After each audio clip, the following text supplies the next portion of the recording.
يا مولاي يا أبا عبد الله. أعوذ بالله من الشيطان الرجيم. بسم الله الرحمن الرحيم. لا حول ولا قوة إلا بالله العلي العظيم. وقل الحمد لله الذي لم يتخذ ولدا ولم يكن له شريك في الملك ولي من الذل وكبره تكبيرا.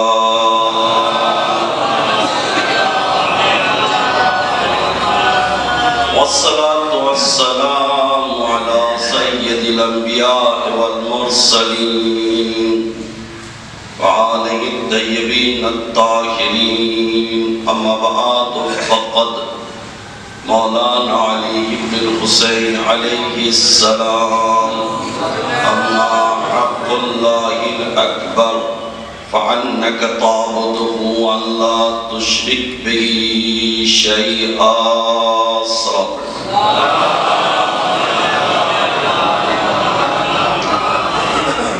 محترم مکرم علماء اعظم اور مومنین کرام، بہت ہی ادب کے ساتھ اور احترام میں آپ حضرات کے سامنے گفتگو کا آغاز کرنے جا رہا ہوں، جو ایک مرحوم کے ایثار ثواب کی مجلس. بہرحال خداوند عالم مرحوم کو جوار قائمہ میں جگہ نے فرمایا ہے. بہت ہی نہایت ہی نیک انسان. بالخصوص میں اپنی طرف سے جناب سید موسی رضا صاحب اور جناب خورشید رضا صاحب کو تعزیت پیش کرتا ہوں، ان کے بیٹے کو اور ان کی تمام عزت کرتا ہوں. بہرحال بھائی ایک عظیم نعمت ہوتی ہے، ایک عظیم دولت ہوتی ہے، باپ ایک عظیم نعمت ہوتی ہے. دنیا کی ہر شے میسر ہو جائے گی مگر ماں اور باپ جیسی نعمت نہیں ملی. کسی شے کے جانے کے بعد اس کا احساس ہوتا ہے کہ بھائی کتنی بڑی نعمت ہے، باپ کتنی بڑی نعمت ہے. بہرحال میں واحد ایسا انسان ہوں کہ جو متعدد اس بات میں بالکل بھی شرم سے کام نہیں لیتا. اپنی بہت سی گفتگو کو متعدد مرتبہ ریوائز کرتا رہتا ہوں، لیکن اس کے بعد بھی بعض افراد یہ کہتے ہوئے نظر آتے ہیں یہ علماء کی ذمہ داری ہے، علماء کو بتانا چاہیے، علماء کی ذمہ داری ہے. شاید ہی اس سے زیادہ کوئی اس طریقے کی گفتگو متعدد مرتبہ ریوائز کرتا ہو. جب قبرستان میں جاتے ہیں تو قبرستان تک کی باتیں ہوتی ہیں، کفن کاٹے ہیں تو اس وقت کفن میں باتیں ہوتی ہے، دوسنگا ہونا چاہیے، دوسنگا نہیں ہونا چاہیے، کتنی لکڑی ہونی چاہیے، کتنے میٹر کی ہونا چاہیے. میں اس کے بارے میں متعدد مرتبہ عرض کر چکا ہوں، لیکن پھر ثواباً عرض کیے دے رہا ہوں. ایک ثواب ہے محمد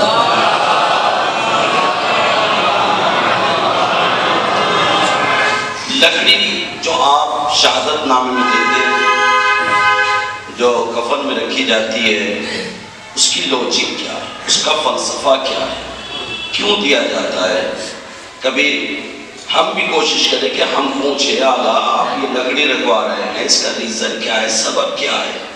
آپ کو تو بھی اللہ نے شعور دیا ہے، عقل دیا ہے. اب آپ سوال کریں اس لیے کہ آپ کا مذہب اندھی تقلید کا نام مذہب نہیں ہے، سچ کا مذہب ہے. آپ پوچھئے، تحقیق کیجئے. ضرور نہیں میں آپ کے نزدیک حجت ہوں، ہمارے یہاں ایسا مذہب نہیں ہے. میں نہیں، آپ مولانا حسین صاحب سے پوچھے، مولانا عروض صاحب سے پوچھے. اس لیے کہ جتنا آپ تحقیق کریں اتنا علم میں اضافہ ہوگا. اور آپ دیکھیں اس کی لوجک کیا ہے, فلسفہ کیا ہے. میری لفظ استعمال لکڑی ہوا ہے, روایت میں لفظ لکڑی استعمال ہوا ہے, لیکن بعض جو اس کی لوجک بیان کرتے ہیں کہ بیری کی لکڑی یا کھجور کی لکڑی, اس کی لوجک کیا ہے؟ اس کی لوجک یہ ہے کہ ایک تو یہ شاخ بہت زیادہ دنوں تک ہری رہتی ہے, اور دوسرے یہ کہ اس سے کیڑا نہیں لگتا, تیسرے یہ جتنی یہ شاخ ہری رہے گی, جب تک ہری رہے گی صاحب قبر عذاب سے محفوظ رہے گا. پیغمبر اسلام حضرت محمد مصطفیٰ روح الفدا ہمارے پیغمبر جا رہے ہیں, اور آپ کے ساتھ آپ کے صحابی جناب جابر بن عبداللہ الانصاری, جن سے حدیث قصہ نقل کی گئی ہے, جنہوں نے کئی امام کا دور دیکھا, وہ پیغمبر کے ساتھ ہیں. پیغمبر نے دیکھا ایک قبر ہے, اس پہ عذاب نازل ہو رہا ہے. معصوم نے فرمایا جابر جاؤ فلاں درخت سے ایک شاخ لے آؤ. جابر کہتے ہیں کہ میں شاخ لایا, اور پیغمبر نے اس کے دو حصے کیے. ایک شاخ صاحب قبر کے سرانے لگا دی, اور ایک شاخ صاحب قبر کے پائنتی گاڑ دی. جابر کہتے ہیں میں نے پیغمبر سے پوچھا اللہ کے رسول, چونکہ نبی کی حکمت نبی جانتا ہے, قرآن کی آیت ہے وَمَا يَنْتِقُ عَنِ الْحَوَىٰ إِنْ هُوَ إِلَّا وَحْيٌ يُوحَىٰ, ہمارا پیغمبر بغیر وحی کے لب کشائی نہیں کرتا. ایک سوال پڑھے اور تھوڑا آگے تشریف امام زمانہ پہ سلوات پڑھتے ہو, تھوڑا آ گیا.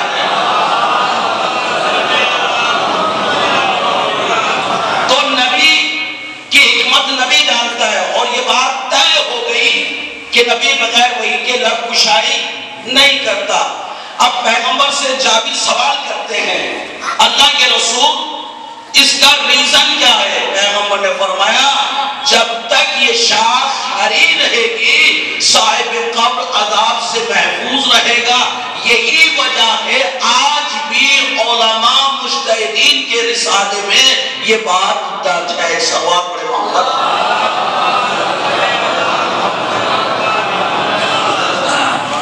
تو دوسنگا کہیں نہیں لکھا کہ آپ اس کی بغل میں دوسنگا دے کر اٹھائیں گے. اگر آپ کو قبر میں اٹھایا جائے گا تو آپ کے اعمال کے ذریعے اٹھایا جائے گا. یاد رکھیے گا میری بات, اعمال کام آئیں گے. اور میں بات عرض کرنے جا رہا ہوں جس معصوم کے قول کو میں نے آپ کے سامنے عرض کیا. پیغمبر فرماتے ہیں, معصوم فرماتے ہیں کہ تمہارے اوپر تمہارے اللہ کا حق یہ ہے کہ تم اس کی عبادت کرو بغیر کسی شرک کے اخلاص کے ساتھ. میری بات یاد رکھیے گا, پڑھے لکھے حضرات اور جن کی تاریخ پر نظریں وہ میرے چہرے میرے سامنے ہیں. میں بہت چھوٹا سا طالب علم ہوں, مگر اپنے مطالعے کے بیس پر ایک بات کہہ رہا ہوں.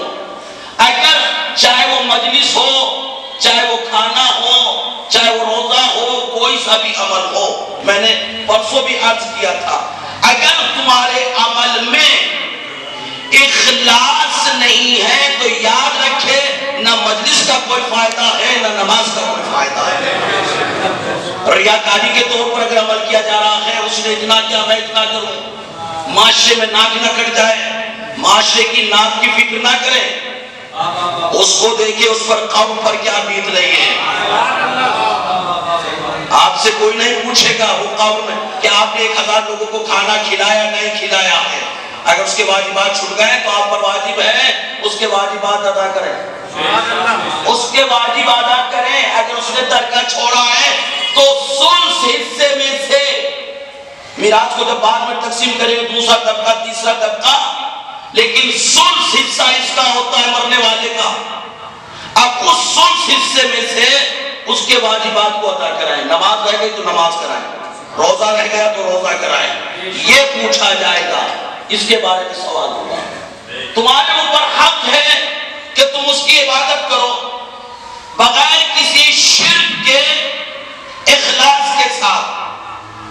آپ اس کی عبادت کریں گے بغیر شرک کے اخلاص کے ساتھ تو کیا ہوگا؟ فَجَعَلَ لَكَ عَلَى نَفْسِهِ، تو پروردگار تمہارے لیے کافی ہو جائے گا اس دنیا میں بھی اور آخرت میں بھی۔ لیکن شرط ہے عمل میں اخلاص ہونا چاہیے۔ میں ایک روایت پڑھنا چاہ رہا ہوں، الناس کلکم حالکون، تمام لوگ ہلاک ہو جائیں گے، الا العالمون، سوائے علماء کے۔ اب علماء جو ہے وہ ماشاءاللہ خوش نظر آئیں گے ہم، اس کے بعد ارشاد العالمون کلکم حالکون الا الحاملون۔ اللہ اکبر اللہ اکبر، علماء بھی ہلاک ہو جائیں گے سوائے ان کے کہ جو عامل ہیں۔ العاملون کلہم حالکون، عامل بھی ہلاک کر دیے جائیں گے، الا المخلصون، سوائے ان کے کہ جن کے عمل میں اخلاص پایا جاتا ہے۔ اب روایت بڑھتی، المخلصون علی خطر العظیم، اور مخلصین کو بھی ڈرتے رہنا چاہیے اس لیے کہ ان کے اوپر بھی خطرے کی تلوار لٹک رہی ہے۔ اللہ اکبر، کیوں؟ اس لیے کہ عمل کرنا کمال نہیں ہے، اس عمل کا باقی رہ جانا یہ کمال ہے۔ عمل کرنا کمال نہیں ہے، تو تمہارے اوپر حق کیا ہے؟ تم اس کی عبادت کرو بغیر کسی شرک کے، اخلاص کے ساتھ، اور جب تم عمل اخلاص کے ساتھ کرو گے تو کیا ہوگا؟ اللہ کافی ہو جائے گا تمہارے لیے دنیا میں بھی اور آخرت میں بھی، ہے نا؟ یہ بات طے ہو گئی، یعنی اللہ آپ کے لیے کافی ہو جائے گا دنیا میں بھی اور آخرت میں بھی۔ ایک سوال پڑھتے محمد آل محمد۔ قرآن کی ایک آیت میں آپ کے سامنے رکھ رہا ہوں جس کا مفہوم ایسے ہی ہے، بہت آپ نے متعدد مرتبہ سنی ہے۔ ارشاد ہوتا ہے بسم اللہ الرحمن الرحیم، ان الدین عند اللہ الاسلام، اللہ کے نزدیک دین صرف اور صرف اسلام ہے۔ غور کیجئے گا، آج لفظوں کا تھوڑا سا اس لفظ سے تھوڑا فائدہ اٹھانے کی کوشش کیجئے گا، لیکن بعض ہم میں سے اس آیت کا ترجمہ یوں کرتے ہیں، ان الدین عند اللہ الاسلام، اللہ کے نزدیک جو پسندیدہ دین ہے وہ دین اسلام ہے۔ علماء تشریف فرما ہے، ذاکرین تشریف فرما ہے، قرآن مجید کی آیت میں پسندیدہ اور غیر پسندیدہ کی کوئی بات ہی نہیں ہو رہی ہے۔ تو اس سے یہ ظاہر ہوتا ہے یعنی دین اسلام کے علاوہ کوئی اور دین بھی اللہ کے نزدیک اللہ اکبر جو غیر پسندیدہ دین ہے۔ اچھا ایک بات عرض کرنا چاہ رہا ہوں، یہ جو دین ہے جس کا نام ہی اسلام ہے، کیا ہم نے کلمہ پڑھ لیا ہم مسلمان ہو گئے؟ روزہ رکھ لیا ہم نے مسلمان ہو گئے؟ زکوٰۃ دے دی مسلمان ہو گئے؟ حج کر لیا مسلمان ہو گئے؟ کسی کی مدد کر دی مسلمان ہو گئے؟ مسجد میں بہت طویل دیر تک بیٹھے رہے مسلمان ہو گئے؟ پیشانی پر سجدگاہ کا نشان ڈال لیا مسلمان ہو گئے؟ امامہ پہن لیا مسلمان ہو گئے؟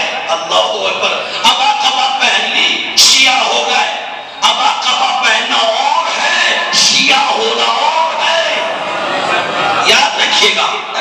ہم نے تو ہم مسلمان ہو گئے، کلمہ پڑھ لیا مسلمان ہیں، حج کر لیا مسلمان ہیں۔ ایک جملہ کہوں، نماز پڑھتے ہیں ہم مسلمان ہیں، لیکن میری بات غلط نہ جائے، ریاکشن غلط نہ ہو جائے، اپنی بات کا ذمہ دار ہوں۔ نماز جزو دین ہے، نماز جزو اسلام ہے، لیکن کیا ہم نماز پڑھ لیا مسلمان ہو گئے؟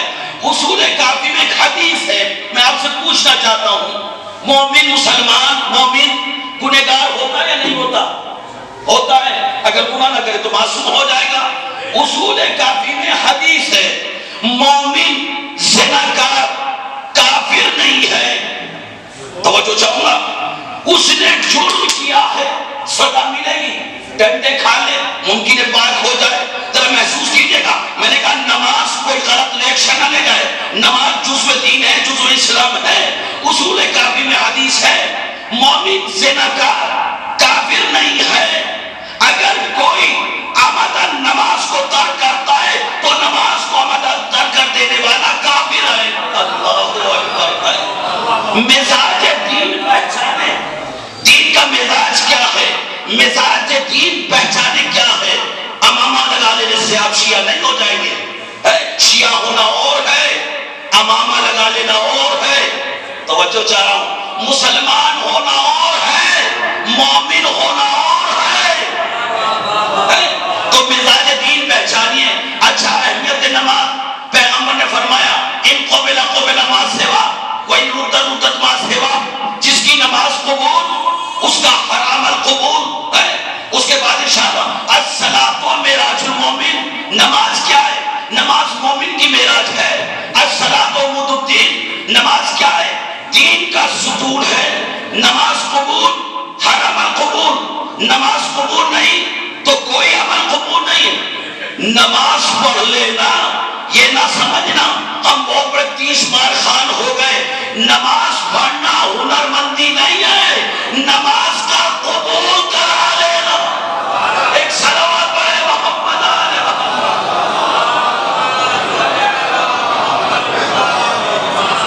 نماز کا قبول کرا لینا یہ ہے ہنر مندی. یہ بہت بڑی بات نہیں ہے ہم نے نماز پڑھ لی. نماز کیا ہے؟ نماز قبول ہر عمل قبول ہے. اور اگر نماز قبول نہیں کوئی عمل قبول نہیں. روزہ کیا ہے؟ روزہ جہنم کی سپر. حج اللہ نے نوازا ہے، طاقت دی، قدرت دی، پیسہ دیا، جا سکتے ہو تو حج واجب ہے. اچھا نماز قبول ہر عمل قابل قبول ہے. اور اگر نماز قبول نہیں ہے تو کوئی بھی عمل قابل قبول نہیں. کیوں بھائی عادی؟ اچھا میرا سوال ہے نماز کب قبول ہے؟ توجہ چاہ رہا ہوں. نماز کب قبول ہے؟ دیکھیں 3 چیزیں. ان اللہ امر بثلاثۃ مقرونۃ بہا وثلاثۃ اخرى. اللہ نے 3 چیزوں کو 3 چیزوں سے ملا کر بنایا ہے. اگر پہلی چیز غلط تو دوسری خود بخود غلط. مثلا سورج ہے تو دن ہوگا، سورج نہیں ہے تو دن نہیں ہوگا. آگ ہے تو دھواں ہوگا، آگ نہیں ہے تو دھواں نہیں ہوگا. اسی طرح سے اللہ نے احکام میں 3 چیزوں کو 3 چیزوں سے ملا کر بنایا ہے. ان اللہ امر بالصلاۃ والزکاۃ. اللہ اکبر. ذرا غور کیجئے گا، علماء تشریف فرمائیں. اللہ نے حکم دیا ہے نماز کا. آپ قرآن کو اٹھائیں، آپ انٹرنیٹ کا دنیا زمانہ ہے، سرچ کریں.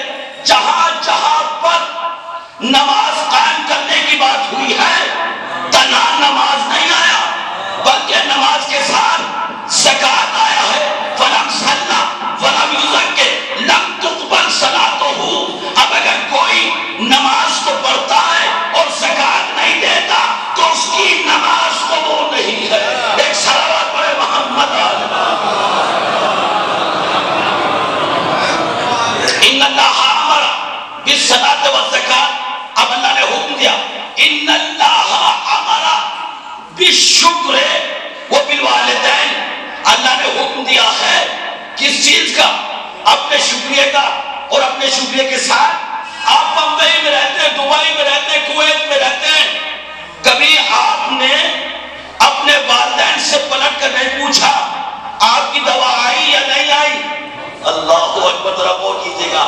آپ کے سردی کے کپڑے سلے یا نہیں سلے تو اب کیا ہوتا ہے؟ اللہ کیا کہتا ہے؟ انشکر لی ولوالدیک. میرا شکریہ ادا کرو اور میرے شکریہ کے ساتھ ماں باپ کا شکریہ ادا کرو.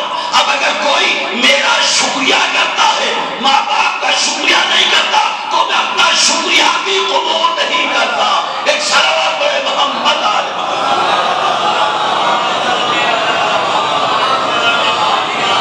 میرا شکریہ ادا کرو. اور پھر کیا حکم دیا؟ ان اللہ امر باتقاء اللہ وبالصلہ رحم. اللہ نے حکم دیا ہے تقوی کا اور تقوی کے ساتھ صلہ رحم کا اب آپ جو ہے تقوی کا حکم دیا ہے اور تقوی کے ساتھ صلہ رحم کا اللہ کیا کہتا ہے؟ اب اگر کوئی تقوی تو قبول کرتا ہے ماموں کو سلام نہیں کرتا، اللہ اکبر اللہ اکبر، پھپھی کے گھر نہیں جاتا، بھائی کا احترام نہیں کرتا، چچا کا احترام نہیں کرتا، تو اللہ کہتا ہے میں اس کا تقوی بھی قبول، اللہ اکبر۔ تو نماز قبول، ہر عمل قبول ہے۔ اور اگر نماز، پھر وہی بات، نماز کا قبول جب ہم زکات دیں تو زکات کون کھائے گا؟ ہم، اللہ اکبر۔ نہ جانے شاید میں پہچان نہیں، بات عرض نہیں کر پا رہا ہوں، زکات کون کھائے گا؟ ہم، فقراء غریب مسلمین ہے۔ تو نماز کا قبول جب ہم زکات دیں، ہے نا، وہی صلہ رحم اپنے عزیز اقربا کے اوپر ہماری نظر ہو تو نماز قبول ہے، ہر عمل قابل قبول۔ اور اگر نماز قبول نہیں ہے تو کوئی بھی عمل قبول نہیں ہے۔ روزہ جہنم کی سپر، حج اگر اللہ نے آپ کو نوازا ہے، طاقت دی ہے، قدرت دی ہے، یہ کوئی نہیں، اس کا کوئی مسئلہ نہیں ہوگا، آپ چاہے پوری دنیا صرف کر دے، اگر اس کے واجبات ادا نہیں ہوئے تو اس کا جواب اس کو دینا ہوگا۔ یاد رکھیے گا میری بات، غور کیجیے گا۔ تو نماز قبول، ہر عمل قبول۔ حج اللہ نے طاقت دی، قدرت دی، پیسہ دیا، نوازا ہے، جا سکتے ہو اور نہیں جاتے تو اب حدیث معصوم یہ ہے، اس کو مسلمانوں کے قبرستان میں دفن نہ کرو۔ اللہ غور کیجیے گا، شاید میں بات سمجھا نہیں پا رہا ہوں لیکن مولا طاقت ہے، میں آپ کے اذہان تک بات اتار دوں۔ اگر اللہ نے قدرت دی ہے، طاقت دی ہے، پیسہ دیا ہے، نوازا ہے، جا سکتے ہو اور نہیں جاتے تو اللہ فرشتوں سے کہتا ہے قائم سے مرو، چاہے یہودی ہو کر مرو، چاہے مسیح ہو کر مرو، ہمارا تم سے کوئی تعلق نہیں ہے۔ اور یاد رکھیں، میں نے ابھی عرض کیا شروع میں، کوئی بھی عمل ہو، مجلس ہو، نیاز ہو، کسی کی مدد کرنا ہو، کسی کے ساتھ صلہ رحم کرنا ہو، اس عمل میں تمہارے اخلاص ہونا چاہیے، یعنی آپ کے عمل میں اللہ ہونا چاہیے۔ اللہ، اگر اللہ نہیں ہے تو روایت یہ ہے حبط عملک وبطل اجرک، ایسے انسان کو روز آخرت 4 ناموں سے بلایا جائے گا، یا کافر، یا فاجر، یا غادر، یا فاسق۔ حبط عملک وبطل اجرک، تیرا عمل برباد، اس کا کوئی اجر و ثواب نہیں۔ کہ پروردگار ایسا کیوں؟ اگر ہمارے لیے کیا ہوتا اللہ اکبر تو اس کا اجر و ثواب ہوتا، لہذا جس کے لیے کیا ہے جا کر اس سے طلب کرو۔ حج اللہ نے قدرت دی ہے، طاقت دی ہے، پیسہ دیا ہے، جا سکتے ہو اور نہیں جاتے تو اب ہمارا ان سے کوئی تعلق نہیں ہے، اس کو مسلمان کے قبرستان میں دفن نہ کرو۔ مزاج دین پہچانے، میرے کہنے کا مقصد یہ کہ نماز ہی فقط دین نہیں ہے، نماز بھی دین ہے، مگر مزاج دین پہچانے، نماز جس میں اسلام ہے۔ حج تمام عبادتوں میں سب سے طویل ترین عبادت کا نام ہے حج۔ اس کے بہت ارکان ہیں، کسی ایک رکن کو لے لیں، مثلا طواف، یاد رکھیں میں نے ابھی عرض کیا آپ کے سامنے حدیث سنائی، اگر ریاکاری کے طور پر کیا جاتا ہے حج کرنے جا 13 رجب کو بڑے بڑے اشتہار میں، بڑے بڑے لفظوں میں لکھا جائے مولانا ارشد صاحب کربلائی، اللہ اکبر، اگر اس غرض سے کیا جا رہا ہے تو اس کا کوئی فائدہ نہیں ہے، اور اگر جایا جا رہا ہے اس لیے صرف اللہ کے لیے تو اب روایت سنیں۔ حدیث معصوم یہ ہے، اگر کوئی جاتا ہے اللہ کے لیے، اہل بیت کے لیے، اور طواف کرتا ہے تو اللہ اس کے گناہ کو ایسے معاف کر دیتا ہے جیسے شکم مادر سے ابھی آیا ہو۔ اللہ اکبر۔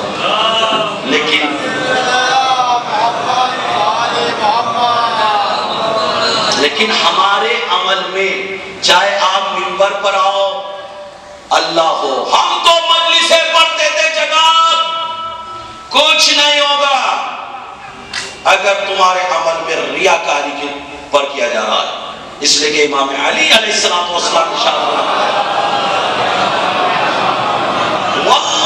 ما ماویۃ بعدحمنی ولکنہ یقدر ویبجر ولا لک رحیۃ الغد.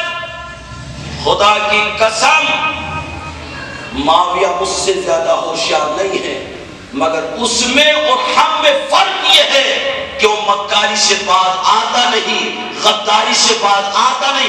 اگر مجھے مکر اور فریب سے نفرت نہ ہوتی تو لوگوں میں مجھ سے زیادہ ہوشیار کوئی نہ ہوتا. اگر مکر کے طور پر عمل کیا جا رہا ہے تو کوئی فائدہ نہیں ہے، کوئی فائدہ نہیں ہے.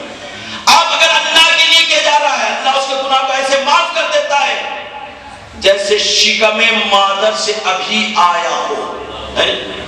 اور یاد رکھیں دین اسلام ہماری مرضی کا نام دین نہیں ہے جو چاہو اٹھا کر دین میں رکھ دو. ہم تو تیسری ثالث ہے چاہے وہ تشہد میں پڑھیں گے. تمہیں کس نے رائٹ دے دیا؟ کیا تم مجتہد ہو گئے؟ کس نے رائٹ دیا تمہیں؟ اپنے اندر اتنی صلاحیت پیدا کرو، یا تو تم مجتہد بن جاؤ یا کسی مجتہد کی تقلید کرو. ایک سوال پر محمد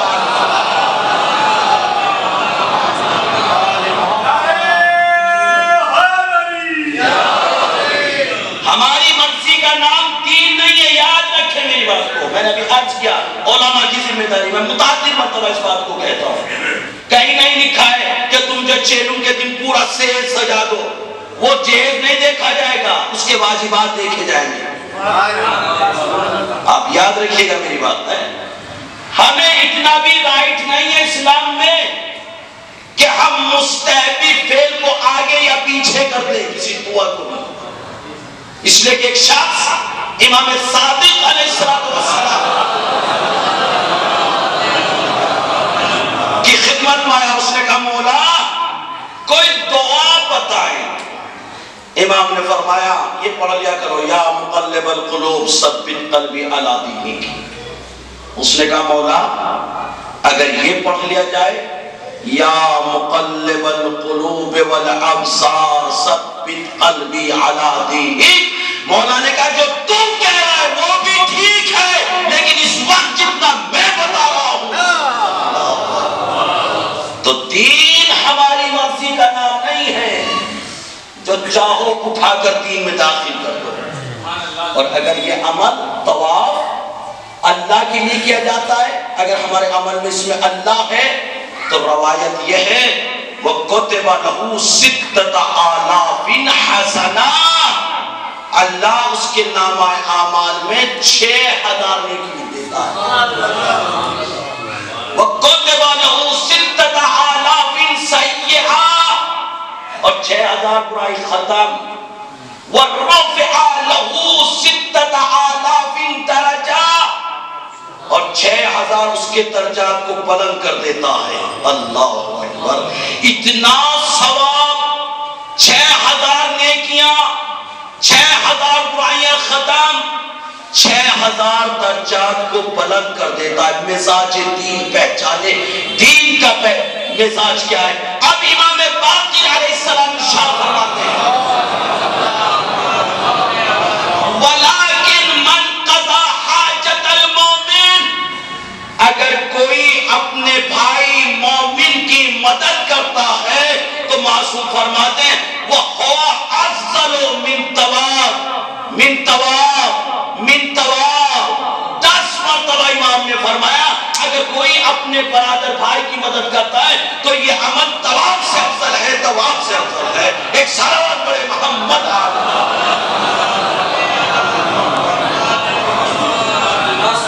مزاج دین پہچانے دین کا مزاج کیا ہے. اور یاد رکھیں اب چونکہ رمضان بھی آ رہا ہے، اللہ ہم سب کو توفیق دے. ہم میں سے 99 ہم میں سے بعد اس طریقے کی گفتگو کر جاتے ہیں اور ہم بڑے مزے سے داد دیتے ہیں. بڑی ذمہ داری کے ساتھ کہہ رہا ہوں ایسی حدیثیں لاتے ہیں جس کا کوئی وجود نہیں، کتاب کا کوئی نام نہیں. الوداع جمعے کو 2 رکعت نماز پڑھ لو. ارے میں کیا کہہ رہا ہوں، 70 سال کی نماز معاف. میرے بزرگ علماء ہاتھ جوڑ کر عرض کر رہا ہوں، کوئی مستحب فعل ایسا نہیں ہے جس کے واجب ثابت ہو جاتا ہو جس کے ادا کرنے سے. واجب آپ کو ادا کرنا پڑے گا. شریعت میں عذر قبول کیا گیا ہے. کھڑے ہو کے نہیں پڑھ سکتے، بیٹھ جاؤ. بیٹھ نہیں سکتے، لیٹ جاؤ. کروٹ سے پڑھ لو، اشارے سے پڑھ لو، خیال سے پڑھ لو. ڈوب رہے ہو نماز کی نیت کر لو. ایک سال پڑھے محمد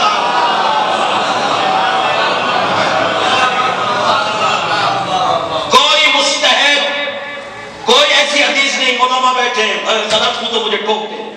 کوئی مستحب فعل ایسا نہیں جو واجب کو ثابت کرتا ہو. آپ کو کرنا پڑے گا، آپ کو پڑھنا پڑے گا. عذر قبول کیا گیا، بیٹھ کے پڑھ لو، لیٹ کے پڑھ لو، اشاروں سے پڑھ لو، خیالات سے پڑھ لو. کوئی معاف نہیں ہوگا. اس لیے کہ کوئی مسلم، میں آپ کے اذان کو اپنے قریب کرنا چاہ رہا ہوں. پڑھے لکھے حضرات میرے سامنے ہیں، علماء میرے سامنے ہیں. آپ کمپنی میں کام کرتے ہیں، آفس وغیرہ میں کام کرتے ہیں. آپ کی کمپنی میں آپ کتنے گھنٹے ڈیوٹی دیتے؟ 8. کمپنی میں اعلان ہوا جو اوور ٹائم کام کرے گا ہم اسے پر گھنٹہ 1000 روپے دیں گے. اللہ اکبر. شاید میں آپ کو سمجھا پاؤں. ہم پر گھنٹہ 1000 روپے دیں گے. اب ہوا کیا، آپ نے ڈیوٹی پہ آنا بند کر دیا. اللہ اکبر. اور ڈیوٹی پر آنا بند کیا، اوور ٹائم کام کرنا شروع کر دیا. مہینہ ہوا، آپ کمپنی میں پہنچے، لائیے ہماری تنخواہ.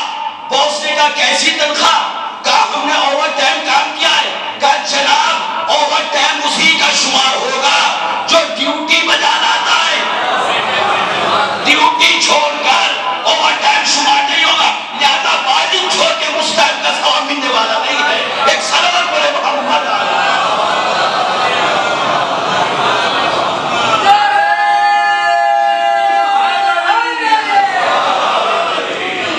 آپ کو پڑھنا پڑے گا. مزاج 3 پہچان، ایک ایک چیز کو اٹھائیں آپ اور دیکھیں. اسلام میں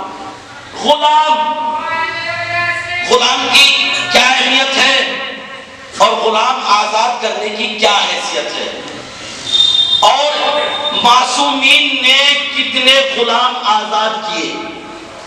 خود امام علی علیہ السلام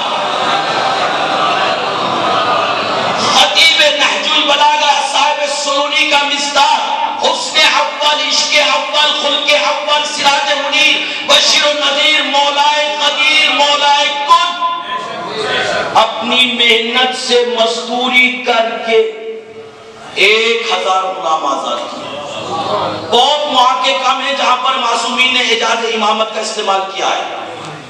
محنت کر کے، مزدوری کر کے 1000 غلام آزاد کیے.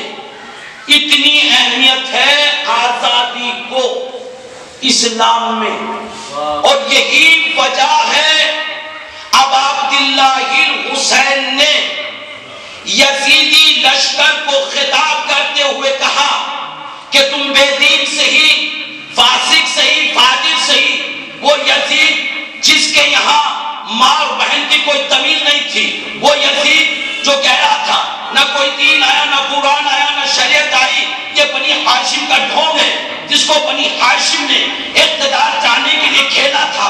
گویا وہ نبی کا، اسلام کا، کعبے کا، قرآن کا، سب کا نام مٹا رہا تھا.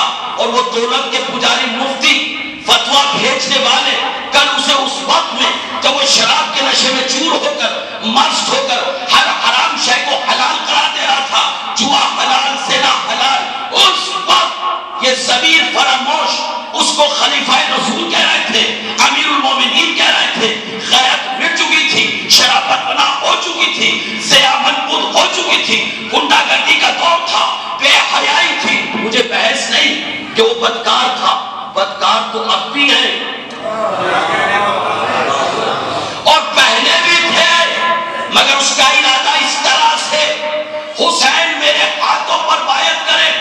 مگر والدہ حسین تیری ذات پر لاکھوں سلام، ہزاروں درود، حسین نے اپنا سر دے دیا مگر یزید کی بیعت نہ کی۔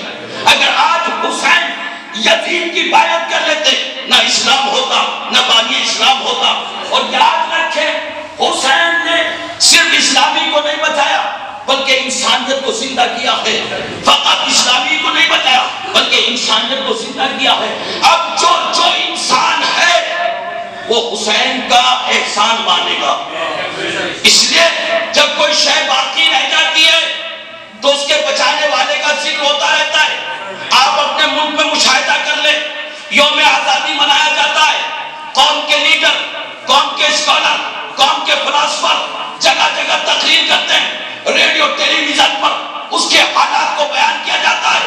انہوں نے دیش پر قربانی دی، انہوں نے دیش پر جان دی، لہذا آج ہم خوشی کا اظہار کر رہے ہیں۔ ارے جو دیش پر قربان ہو جائے اس کے لیے اتنا بڑا اہتمام، اور جو انسانیت پر قربان ہو جائے ایک صلوات پڑھے محمد وہ خطاب کرتے ہوئے کہا تو فاسق صحیح فاجر چاہیے، اللہ پہ یقین نہیں، قیامت پر یقین۔ پہلی بات تو ہے مگر کم از کم یزید جیسے فاسق اور فاجر کی چاپلوسی کر کے اس کی غلامی کر کے اس کی غلامی کا اظہار تو نہ کرو، کم از کم آزاد تو رہو۔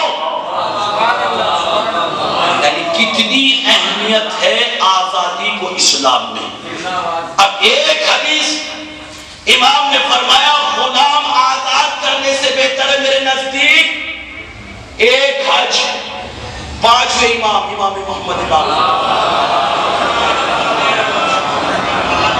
میرے نزدیک ایک غلام آزاد کرنے سے بہتر ایک حج، دو غلام، تین تنتہا الی عشر، 10 غلام آزاد کرنے سے بہتر ہے ایک حج۔ 20 غلام، 30 غلام، 40 غلام، 50 غلام، 60 غلام۔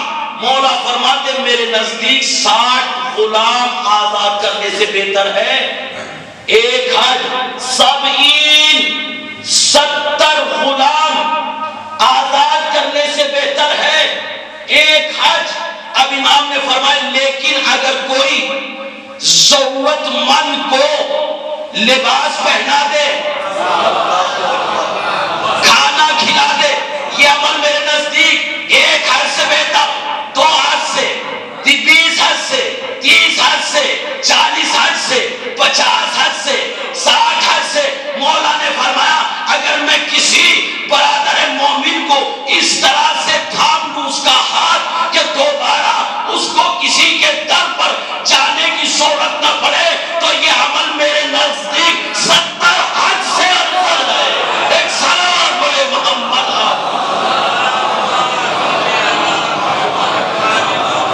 یہ ہے مزاج دین، مگر وہی بات چاہے مجلس ہو، چاہے کھانا کھلانا ہو، چاہے لباس پہنانا ہو، اس میں اللہ، اگر اللہ نہیں ہے تو کوئی فائدہ۔ اور اگر کوئی اس کے اپوزٹ کر دے، کسی کا مال ہڑپ کرنے پر آ جائے، اگر کوئی کسی کا مال ہڑپا لے اس کا کیا ہوگا جناب؟ ایک صلوات پڑھے محمد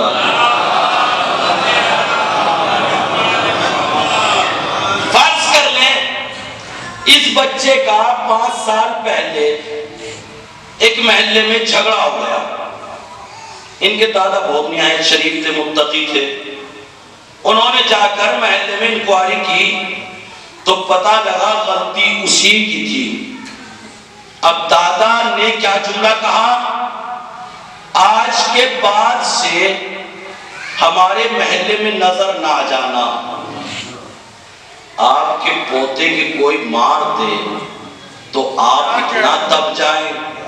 اللہ دیکھیں اولاد کے بعد پوتا اور پوتی سے زیادہ محبت ہوتی۔ کہا نہیں صاحب ہمارے والد صاحب تو ہم سے بڑا پیار کرتے، محبت ہے، آگ کر دیا میں نے تجھے۔ کہا کیا مطلب؟ 2 سال ہو گئے، 2 سال نہ کوئی خط، نہ کوئی فون، نہ کوئی خیریت، کوئی پتہ نہیں۔ ماں نے کہا میں نے قسم کھائی ہے اپنا دودھ نہ بخشوں گی اور اس کا پیسہ میرے سویم اور چہلم میں نہ لگایا جائے۔ اگر آپ 2 سال بیٹا باپ سے بے رخی اختیار کر لے تو باپ آپ کر دیتا ہے، ماں دودھ نہ بخشنے کی قسم کھا لیتی ہے۔ اللہ اکبر۔ تو یہ ہے مثال، لیکن اللہ کتنا مہربان ہے۔ اللہ اکبر۔ 25 سال کے ہو گئے ہم، 25 10 سال سے ہم نے نماز نہیں پڑھی، اللہ کہتا ہے اب سے آ جاؤ۔ اللہ اکبر۔ اب سے آ جاؤ، اب سے آ جاؤ۔ اگر آپ کے پوتے کے کوئی مار دے تو آپ اتنا دب جائیں کہ محلے میں نظر نہ آ جائے۔ اگر یہی جملہ اللہ نے کہا ہوتا، ارے ذرا بولیے گا، لیکن کہا ہے اللہ نے رسول سے، اے میرے پیغمبر ان لوگوں سے کہو کوئی بھی میرے بندوں پر ظلم کرنے کے بعد میرے گھروں میں سے کسی گھر میں، اللہ کا گھر کہاں ہے؟ خانہ کعبہ۔ اگر یہ کہا ہوتا، مگر اللہ نے کیا کہا؟ میرے گھروں میں سے کسی گھر میں داخل نہ ہو جانا۔ تو اللہ کا مزاج کیا ہے؟ کہ ظالم میرے گھر میں نہ آئے۔ قرآن کی آیت ہے وَمَا تَشَاءُونَ إِلَّا أَن يَشَاءَ اللَّهُ۔ تو اہل بیت تو بھی وہی چاہتے ہیں۔ اللہ اکبر۔ جو اللہ چاہتا ہے، اللہ کیا چاہتا ہے؟ کہ ظالم میرے گھر میں نہ آئے۔ تو حسین تو بھی یہی چاہتے ہیں، ظالم میرے قریب نہ آئے، فاسق میرے پاس نہ آئے۔ سلام بڑے محمد خالی دعویٰ کرنے سے کچھ نہیں ہوگا۔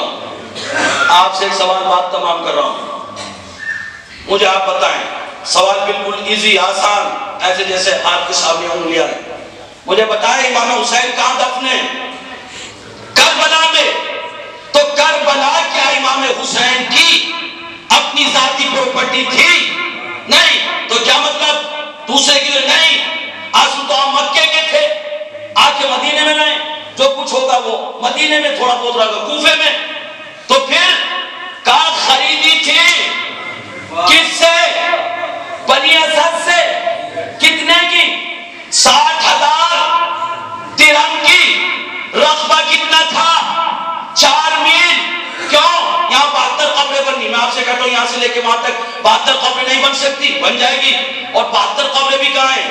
4 قبریں، مولا حسین، مولا عباس، جناب حبیب، اور تھوڑی دور چل کے جناب ان کی، باقی تو سب ایک ہی جگہ ہے۔ تو میرے مولا 4 قبروں کے لیے 4 میل۔ کہاں یہاں جنگ ہونا ہے؟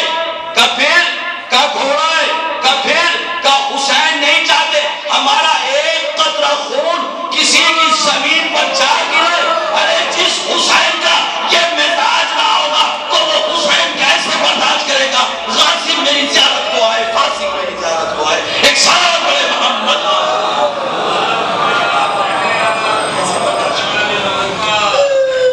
بس کیسے برداشت کریں گے؟ دعویٰ کافی نہیں ہوگا، عمل ہونا چاہیے، اخلاص ہونا چاہیے عمل۔ اور اگر آپ عمل کرتے ہیں کسی ضرورت مند کی بات کو، جیسے میں نے حدیث کی امام کی اور پڑھائی، ولیکن من قضا حاجت المومن، اگر آپ کسی کی حاجت کو پورا کر دیں، کھانے کی ذریعے سے، کپڑے کی ذریعے سے، کسی کو کھانا کھلا دے، اسلام میں اٹھایا، حدیث معصوم ہے، پیغمبر کی حدیث ہے، اس ثواب کو نہ انبیاء جانتے، نہ مرسل جانتے، نہ ملائک جانتے سوائے اللہ کے۔ اگر کوئی ایک مومن کو کھانا کھلا دے 100 وقت مند کو، اور اگر کوئی یتیموں کو کھانا کھلا دے، اگر کوئی یتیموں کو کھانا کھلا دے، اس کا ثواب کیا ہوگا؟ حفظہ اللہ عز و جل بر الیتیم، یتیموں کا خیال رکھو۔ کیوں؟ اس سے اس کا باپ جدا ہو گیا۔ فمن سانہ، اگر کوئی یتیم کی مدد کرتا ہے اللہ اس کی مدد فرماتا ہے۔ اگر کوئی یتیم کا خیال رکھتا ہے امام علی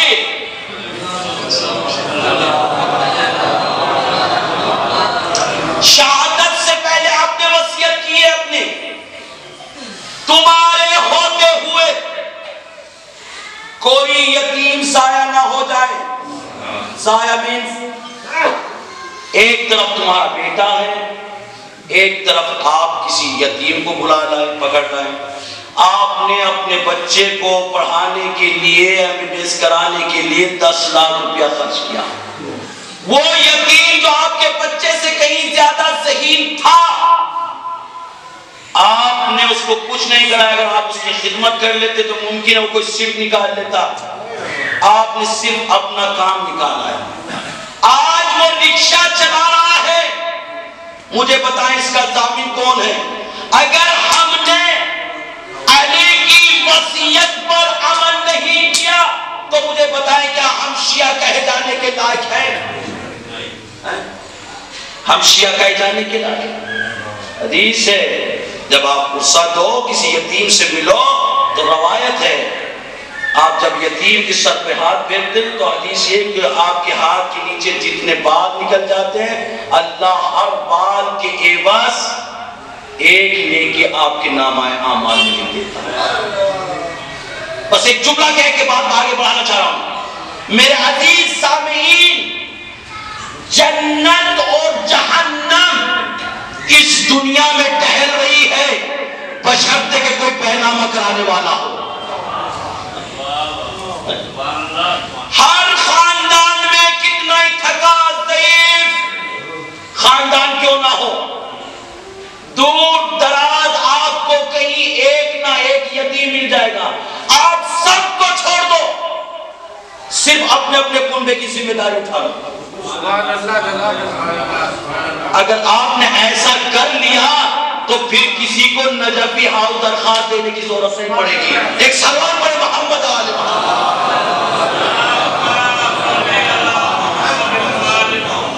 ہر خاندان میں کتنا ہی تھکا خاندان کیوں نہ ہو، دور دراز کہیں نہ کہیں ریلیشن ہے، ایک نہ ایک کوئی نہ کوئی یتیم مل جائے گا. اور ہر خاندان میں اللہ نے ایک نہ ایک پیسے والے کو پیدا کیا ہے.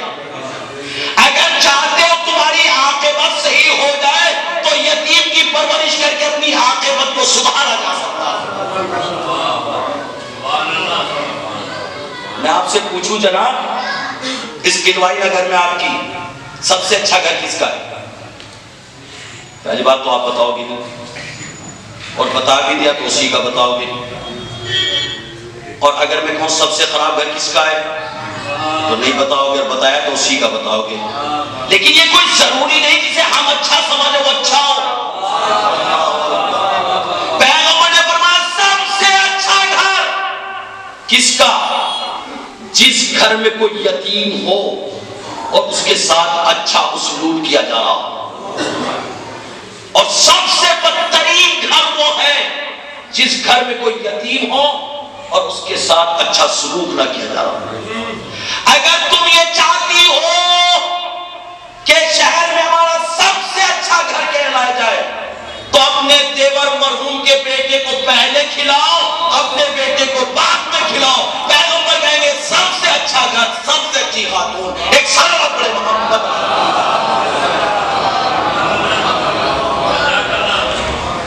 اور یاد رکھیں ہم نے ادھر سے مارا ادھر سے مارا، اس کا جھٹکا اس کا جھٹکا، تو ممکن ہے اللہ اس کی سزا ہمیں اس دنیا میں نہ دے، آخرت میں ملے گی. لیکن ایک گناہ ایسا ہے جس کی سزا اللہ دنیا میں بھی دے گا اور آخرت میں بھی دے گا. وہ کون ہے؟ مال یتیم کھانے والا، جو مال یتیم کھاتا ہے. اور اگر کسی وجہ سے آپ یہاں بچ گئے تو اس کا اثر آپ کی اولاد پہ پڑے گا. اس سے قبل کہ کوئی اعتراض کرے جواب دیتا ہوں، یہ فطری بات ہے. میں نے اپنی جیب سے ڈھیلا نکالا، اس بچے کے لگا دیا. غلطی کس کی؟ اس کی، میری. تو جب غلطی میری، چوٹ اس کے کیوں لگی؟ یہ فطری بات ہے. گناہ میں کروں گا، اس کا اثر اولاد پہ پڑے گا. پیغمبر نے فرمایا جب مجھے پورے پکانا اچھی بات ہے، نظر دینا بہت اچھی بات ہے، لیکن یہ تو بھی سمجھو پوری پکائی کیوں جاتی ہے؟ 27 کسی کو یہ نہیں پتا 27 جب منایا کیوں جاتا ہے؟ ہوا کیا تھا؟ مناؤ، نظر دو، خوشی کا اظہار کرو، مگر اس کے بارے میں جانو تو صحیح۔ پیغمبر نے فرمایا جب مجھے معراج پر بلایا گیا رأیت قوماً، میں نے ایسی قوم کو دیکھا، مجھے بدتمیز نہ کہنا چونکہ ترجمہ حدیث کا ایسا نہیں ہے، کہ جس کو آگ کھلائی جا رہی تھی اور دوسرے راستے سے نکل رہی تھی۔ میں نے جبرائیل سے پوچھا جبرائیل یہ کون ہے؟ کہا اللہ کے رسول یہ وہ لوگ ہیں جنہوں نے دنیا میں مال یتیم کھایا ہے۔ ایک سلام پڑھے محمد آل محمد۔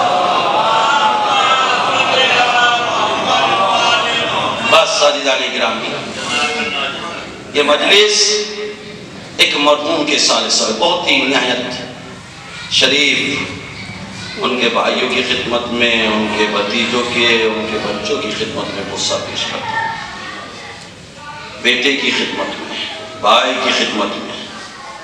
عزیزو، بھائی ایک عظیم نعمت ہوتی ہے، باپ میں نے عرض کیا بہت عظیم نعمت ہوتی ہے، یاد رکھیں، اور بیٹے کی محبت آپ کو بہت مل جائے گی، بہت مل جائے گی، لیکن جو یعقوب کو یوسف سے تھی وہ آپ کو کہیں نہیں ملے گی۔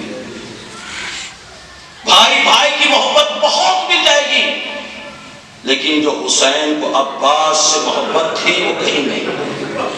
اور مرحوم نے بیٹی بھی چھوڑی ہے، اور مرحوم نے بہنیں بھی چھوڑی ہیں۔ بھائی اور بہن کی محبت بہت مل جائے گی، لیکن جیسی محبت زینب کو اپنے بھائی حسین، ایسی محبت آپ کو کائنات میں کہیں نہیں ملے گی۔ ایک منظر آپ کے سامنے رکھتا ہوں، آپ کی آوازیں بلند ہو گئی، اللہ آپ کو اجر عظیم عطا فرمائے۔ امام علی نے جناب عبداللہ کو بلایا اور کہا عبداللہ میں تمہاری زینب سے شادی کر دوں گا، مگر ایک وقت ایسا آئے گا کہ میرا لال حسین سفر اختیار کرے گا اور زینب جانے کا اصرار کرے گی، تم زینب کو اجازت دے دو۔ شادی ہو گئی، بھائی اور بہن کی محبت بہت مل جائے گی، آپ کو بہت مل جائے گی، مگر جو زینب کو اپنے بھائی حسین سے محبت ہے کائنات میں کہیں نہیں۔ شہزادی کی شادی ہو گئی۔ عرب میں اصول یہ ہے کہ جب کسی بچی کی شادی ہوتی ہے تو شادی کے 3 دن کے بعد ماں بیٹی کے گھر جاتی ہے۔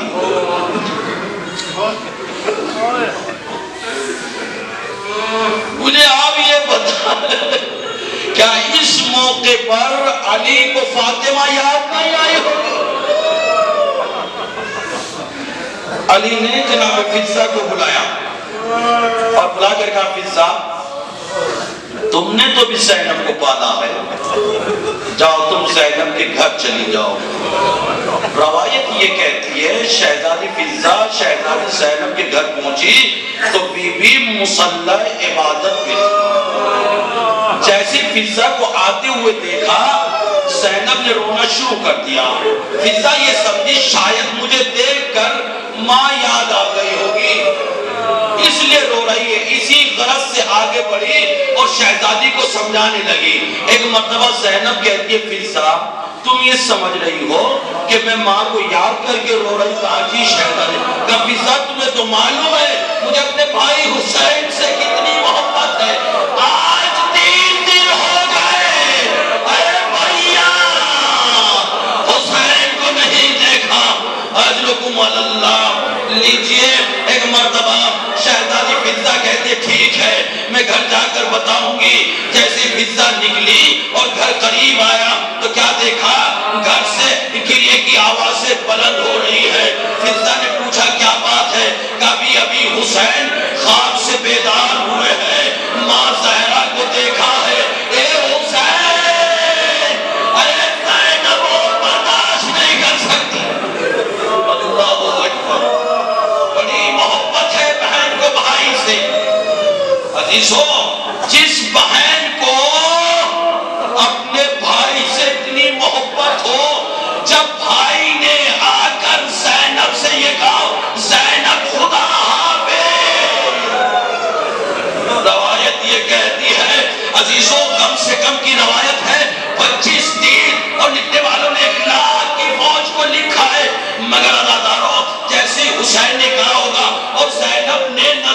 اگر دیکھا ہوگا چاروں طرف دشمنی دشمن نظر آ رہے ہوں گے. میں یہ نہیں کہتا عباس کی قربانی معمولی قربانی تھی, علی اکبر کی قربانی معمولی قربانی تھی, مگر ابھی تک بیویوں کو یہ تو ٹھارس تھی بھیا حسین موجود ہے. ارے جیسے ہی حسین نے آ کر کہا, ایک مرتبہ بہن نے بھائی کے گلے میں باہیں ڈال دی, اے بھیا ارے ہمیں کس کے حوالے چھوڑے جا رہے ہو. میرے استاد نے بیان کیا ہے زینب اور ام کلثوم علی کی سگی بہن بیٹیاں تھی, مگر اس کے علاوہ حسین کی 4 یا 5 بہنیں اور تھی جنہیں حسین نے اپنی اولاد کی طرح پالا ہے. اب حسین سمجھ گئے زینب سے کیسے اجازت دی جائے. اب یہاں پر اجازت امامت کا اشارہ کیا, انگلی کا اشارہ بہن کے قلب کی طرف کیا, بہن ہٹتی چلی گئی. اللہ اکبر اللہ اکبر. زینب نے ہاتھوں کو جوڑ لیا, اے بھیا آپ جا رہے جائے, مگر ان بہنوں کی خواہش ہے بھیا ہمارے درمیان سے رخصت ہو جائے. ایک مرتبہ حسین نے بہنوں کے درمیان سے رخصت ہونا چاہا, کوئی بہن ادھر سے ردہ پکڑتی, کوئی بہن ادھر سے ردہ پکڑتی. اے بھیا ارے ہمیں مدینے چھوڑ آئے. اللہ اکبر. لیجیے عزیزو, مرحوم نے بیٹی بھی چھوڑی ہے, اس کے صدقے ایک جملہ کہنا چاہتا ہوں. انہی بیویوں کے درمیان ایک 4 برس کی بچی اس منظر کو دیکھ رہی تھی. اس نے دیکھا ان بیویوں کو خود اپنا ہوش نہیں ہے, غش پر غش کھا رہی ہے. بچی سمجھ گئی آخر کار بابا جائیں گے تو زلجنا ہی سے. بچی زلجنا کے قریب آ کے کھڑی ہو گئی, باپ سے لپٹ کر کہتی ہے بابا ارے کیا مرنے کے لیے جا رہے ہیں. کہا بیٹی ارے جس کا کوئی ناصر و مددگار نہ ہو وہ کیا کرے. بچی نے جملہ کہا اے بابا آخری بار مجھے اپنے سینے سے لگا لے. حسین چلتی ہوئی زمین پر لیٹ گئے. آؤ سکینہ میرے سینے سے لگ جاؤ, آج کے بعد میرے سینے پر سونے کی ضد نہ کرنا. بچی طرف گئی, بابا کیوں؟ کہا بیٹی آج کے بعد تو یتیم ہو جائے گی. ارے سکینہ نے لفظ یتیم سنا. بابا یتیم کسے کہتے ہیں؟ اے بیٹی جب دامن میں آگ لگے سمجھنا یتیم